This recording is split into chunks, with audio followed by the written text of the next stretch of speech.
What up? Tom Neal here, running through a lower body strength day, and I'm going to take this opportunity to give you some quick pointers to optimize your leg press. My first tip is on intention.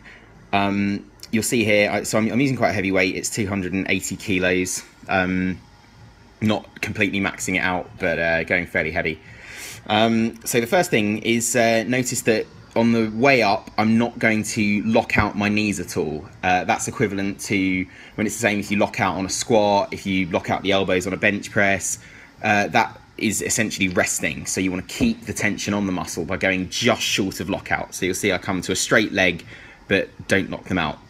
The next thing is, rather than just thinking of it as a straight up and down, on the way down, I'm thinking of using my hamstrings to pull the weight down, thinking of it like a ham curl that keeps the heels nice and planted, and it's a nice slow movement down. And then as I come up, rather than thinking of a straight press, I'm thinking of it like a leg extension. Again, that's driving the weight through the heels and keeping the weight on the quads. So for all intents and purposes, you want to think of the range of motion of this movement like a squat, in that the knees are going to come slightly over the toes, and then you're going to initiate the movement at the bottom with the glutes and the quads, and you're not going to let the pelvis round at all. And I'll just go into some more detail with that now. So just how deep is too deep? What you need to check is make sure your bum, your lower back, your upper back, shoulders and your heads are all pressed into the pad.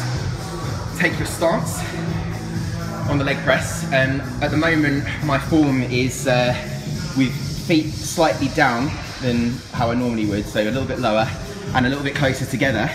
This is gonna, basically the wider they are, the more hamstrings and glutes are involved. Closer brings out the outer quad rather nicely.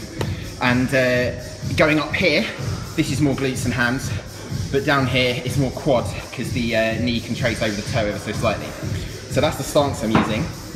And basically what you do to check your range of motion is see how far you can get your foot back towards you. So start retracting the knee back to you without your pelvis moving back. So what you don't want to see is when you leg press this. You don't want to see this happening, because you see the pressure's going to be going on my lower back.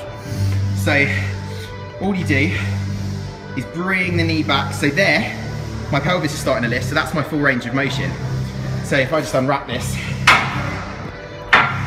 okay, I want to be coming down to where, okay, I can't, so I'm holding it with my left leg now. My right leg, this is as low as it can get.